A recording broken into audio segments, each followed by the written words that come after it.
DILLIAN the Body Snatcher right here. It's a champ. Big up to Sporting Icon. Subscribe. Otherwise, I might pay you guys a visit. Alright everyone, I hope you're all looking forward to your weekend and of course the DILLIAN WHYTE vs Oscar Rivas entire card on Sky Sports box office or DAZN depending on where you're situated. Now this entire fight card is fantastic.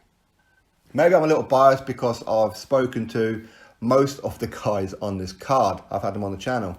But I really do like this card, and most of these fights you could say 50-50.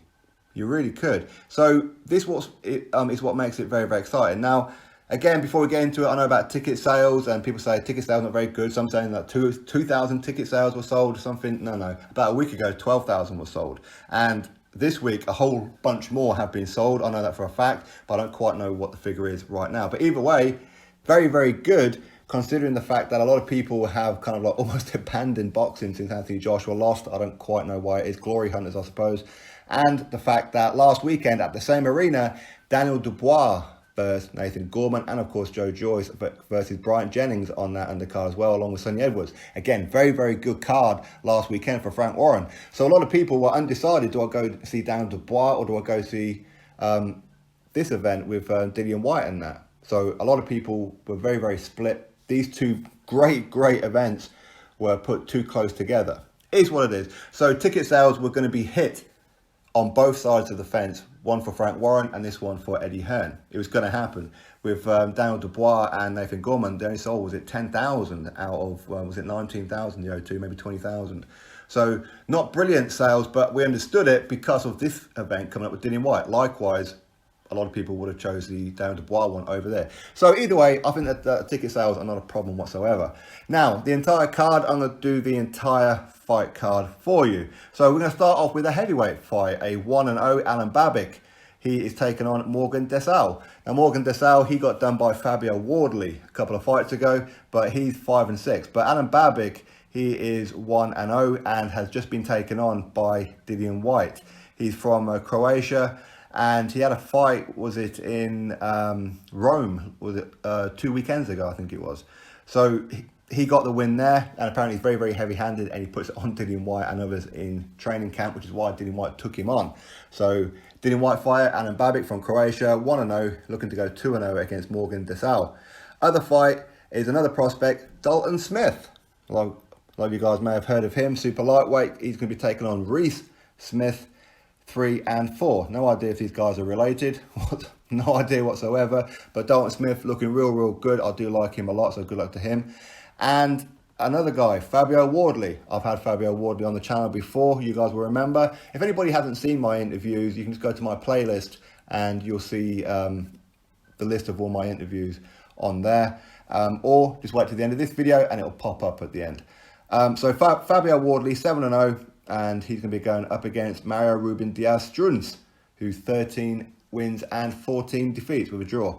So again, it's a step up somewhat for Fabio Wardley, although his last fight, I thought, for Fabio Wardley, I know a lot of people were criticising the opponent due to the size of him, but when you look at his box rec of Denis Lewandowski, 13 wins and only 2 defeats, that was a hell of a step up for Fabio Wardley, but what they didn't realise was that Lewandowski has put on so much weight since he last fought, a huge amount. But either way, Fabio Wardley looking real good, real nice guy from Ipswich, looking to put boxing on the map for Ipswich. So check out Fabio Wardley, real quality guy. Light heavyweight, Charlie Duffield, again, another guy out of the Mark Tibbs gym with DILLIAN WHYTE as well, who's 7-1, and he's going to be taking on 8-0 prospect, Dan Azeez. I've spoken to Dan Azeez, real good guy. And these guys are going to be fighting for the British Boxing Board of Control Southern Area Light Heavyweight title. This is a real tough fight. Now, obviously, DILLIAN WHYTE, he's like my guy and everything, and obviously he's going to be supporting Charlie Duffield. But for me, I think that Dan Azeez may just get the win in this one. Maybe, but I wouldn't be mad at Charlie Duffield. I like him a lot, I really do. But I think Dan Azeez, in my opinion, is a slight favourite in this fight. Other fight, cruiserweight Richard Riakphore. He's going to be taking on Chris Billam-Smith. Both of these guys are 9-0, and this will be for the WBA Intercontinental Cruiserweight title that Richard Riakphore currently has. Very, very exciting fight. These guys have a little bit of beef as well. I'm not too sure where the beef come from, but it looks real good. So looking forward to that one. Also, cruiserweight Lawrence Okolie. He's going to be taking on Mariano Angel Guidino, who's 13-2. Lawrence Okolie is only 12-0, of course, and this will be for the WBA Continental Cruiserweight title. I don't know anything about Lawrence Okolie's opponent, but Lawrence Okolie looking real good, 12-0. He looks like a guy that you would imagine will be world champion before he's 20-0. That's how he's looking right now, in my opinion. He does have some pretty stinkers. I mean, let's not say he doesn't, but either way, in my opinion, he's looking the business and he's got some decent wins on his record, that is for sure. So keep an eye out for Lawrence Okolie if you haven't seen him already. And Derek Chisora, heavyweight, going to be taking on Artur Szpilka from Poland. Artur Szpilka, 22 wins, 3 defeats. Artur Szpilka, not a bad opponent. He's not a journeyman, but he's almost like that gatekeeper. He's like the gatekeeper. He's at the same kind of level as Derek Chisora, which is why a lot of people may say this is 50-50. But Artur Szpilka does not like it on the chin. He just doesn't. I mean, when he fought Bryant Jennings, he was doing quite well. Got caught, got knocked out. And he fought Deontay Wilder. Again, he was battering Wilder all over the ring. He was only, 2 rounds away from becoming WBC heavyweight champion of the world. Wilder pulls that ace out of his sleeve, puts him to sleep. That was a brutal knockout. And Artur Szpilka was actually the last person that Deontay Wilder actually put to sleep in the ring. All other fighters, yes, have been knocked out, but they've always got to their feet while the referee's still counting. Artur Szpilka didn't even move on that canvas. He really didn't. But Szpilka has, of course, he's come back since that Deontay Wilder fight and lost to Adam Kalinowski as well, a fellow Polish guy, where he lost, was it in 2 or 3 rounds, I think it was. But last time out, he did take on Mariusz Wach, got the victory over Mariusz Wach. So it's a pretty decent win for Artur Szpilka. Derek Chisora, very hit and miss, but of course now he's with Dave Coldwell. He appears that he's taking things a lot more seriously, and a lot of people, we do worry what kind of Derek Chisora is going to turn up. Is it going to be a Derek Chisora that's going to be motivated? Because if it's not, then he's probably going to lose on points. But Derek Chisora, who's motivated and gunning for the victory, you would imagine that he's probably going to catch Szpilka at some point and put him out. Although these guys did actually appear in a movie together in Poland as well, like these guys were fighting in the background as part of the movie. Either way, in my opinion, I think Derek Chisora is going to get the win on this one. David Allen, again, heavyweight, taking on David Price. Very, very interesting fight. Now, most people can agree with this one, that this is going to be a case of Dave Allen will get rid of David Price after round 3, round 4. And if David Price is going to win, then he needs to get rid of Dave Allen in the first 2 or 3 rounds. Because, listen, up to this point, David Allen, he's got a very, very good chin. He's shown a lot of heart and all that kind of thing. But has he been in there with anybody who punches as hard as David Price? Dave Allen, as a prospect, he did get in the ring with DILLIAN WHYTE. DILLIAN WHYTE deliberately took him the distance because he wanted to show off boxing skills, because people were saying that DILLIAN WHYTE was just a knockout artist, so he wanted to take Dave Allen the distance. And Dave Allen almost went the distance with Luis Ortiz. He was 1 second away from going into the final round. And of course, he went over to France as well, took on Tony Yoka, and again, almost went the distance. And you could argue that the referee stopped the fight too early. Arguably, either way, he's going to lose on points. But he was on the verge of quitting, then come back and had some decent victories as well. Last time out against Lucas Brown, of course, that was an excellent win for him. Nick Webb, another good win for him, and a couple of others. And the one I met up with him here in Newcastle, again, real nice guy, very, very friendly, very open, will talk about anything. But of course, Dave Allen, he's been on this channel several times, as you guys know. Real nice guy. And I'm picking Dave Allen to win, and I think he'll get David Price by stoppage. I think that Dave Allen will break the heart of David Price in this one before ultimately Dave Allen may catch him and send him out. I'm not going to say he's going to catch him on the chin, but he could catch him on the body or the chin, who knows. But let's not count out David Price. As I said, that big right hand can put any heavyweight to sleep. That is for sure. So don't count out David Price. Decent fight though. Very, very good fight. And in the main event, my man, DILLIAN WHYTE, again, been on the channel several times now. 25 wins, 1 defeat, which was to Anthony Joshua. Going to be defending his WBC silver title against Oscar Rivas. And this will be for the WBC interim world heavyweight title. In other words, the official mandatory position. So the winner of this one will take on the winner of Deontay Wilder and Tyson Fury by May the 18th, the latest, allegedly anyway. But either way, this is a very, very tough fight. Oscar Rivas, 26-0 from Colombia.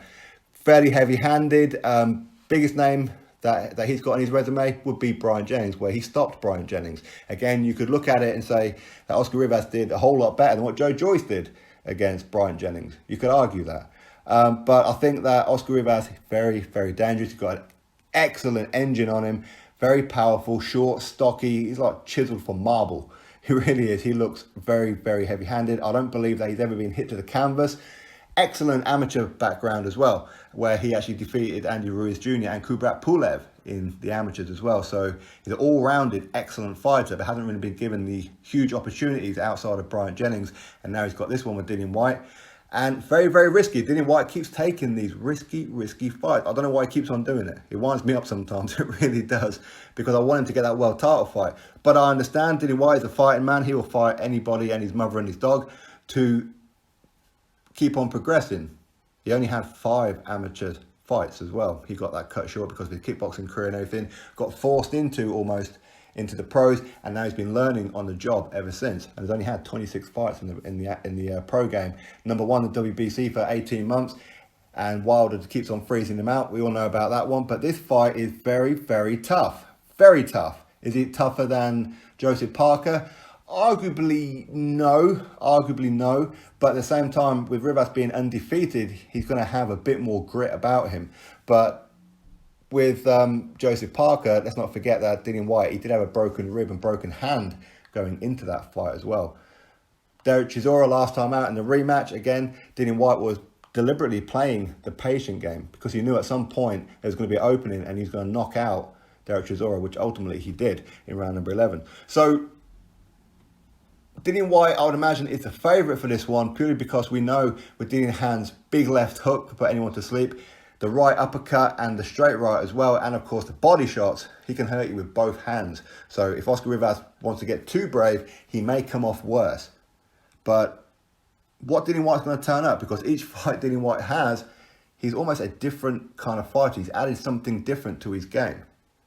And so far he's been getting it right. Will he get it right against Oscar Rivas? If he beats Oscar Rivas, this is I've been saying for a long time that Dillian Whyte is an elite fighter. Elite fighter. You could say, if you were to put him in with Andy Ruiz, would you say Andy Ruiz would beat him? Would you say Wilder would beat him? Would you say Tyson Fury would beat him? Would you say Anthony Joshua would beat him right now? Difficult to say, isn't it? Real difficult to say. And a fight and a win over Oscar Rivas in a fight that he didn't need to take. Much like he didn't need to take the Chisora rematch. He didn't need to take Lucas Brown. He didn't need to take Joseph Parker. But he does. He keeps on doing it. And Oscar Rivas, 26-0.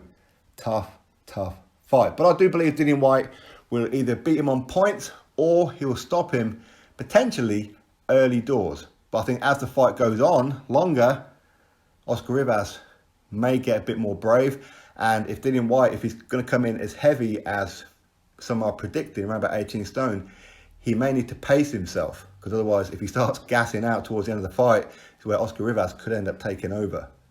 Very, very risky fight. Very risky fight. But this is Dillian Whyte. This is what he does. He ain't afraid of no man. Anyway, that's the entire card. Dillian Whyte versus Oscar Rivas. Dave Allen versus David Price. Derek Chisora versus Artur Szpilka. Lawrence Okolie versus Mariano Angel Guido. Richard Riakphore versus Chris Billam-Smith. Charlie Duffield versus Dan Azeez. Fabio Wardley versus Mariano Rubin Diaz-Struns. And Dalton Smith versus Reese Smith. Alan Babic versus Morgan Desau. Drop your thoughts below. Click thumbs up. Subscribe. Catch you all on the next one.